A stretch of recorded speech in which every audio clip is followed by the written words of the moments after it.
Assalomu alaykum. Kanalimizga xush kelibsiz. So'nggi kunlarda dollar kursi asta-sekin pasaymoqda. Ko'pchilikni qiziqtirayotgan savol, nega bu holat yuz bermoqda?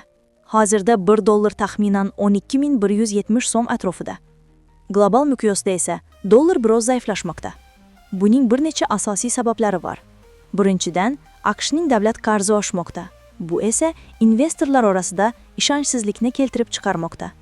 Ikkinchidan, Federal rezerv siyosati yumshamoqda. Foiz stavkalari pasaytirilsa, dollarga bo'lgan talab ham kamayadi. Uchinchidan, xalqaro bozorlarda xavfli aktivlarga sarmoya oshyapti. Ya'ni investorlar dollardan chiqib, oltin, neft yoki aksiyalarga sarmoya kiritmoqda. Rossiyada esa rubl nisbatan barqaror turibdi. Hozirda 1 dollar taxminan 81 rubl. Rossiya eksportdan katta daromad olayotgani va foiz stavkalari yuqoriligi sabab rubl dollarga nisbatan mustahkamroq holatda. Shuningdek, oltin narxi esa ko'tarilmoqda. Investorlar dollarning pasayishidan himoyalanish uchun oltin sotib olayotgani sabab narx yuqoriga chiqmoqda. Bu holat odatda iqtisodiy noaniqlik paytida kuzatiladi. Ertangi kunga kelib, kutilishicha dollar kursi barqaror holatda bo'lishi mumkin, ammo kichik pasayish davom etishi ehtimoli bor.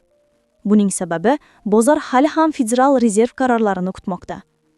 Xulosa qilib aytganda, hozirgi paytda dollar zaiflashmoqda, oltin esa kuchaymoqda. Bu jarayon qisqa muddatli bo'lishi ham mumkin, ammo hozircha investorlar xavfsiz yo'lni tanlayapti. Bizning Migratsiya Uzbek va Yangi zamon kanalimizga obuna bo'ling. Ko'rishguncha salomat bo'ling.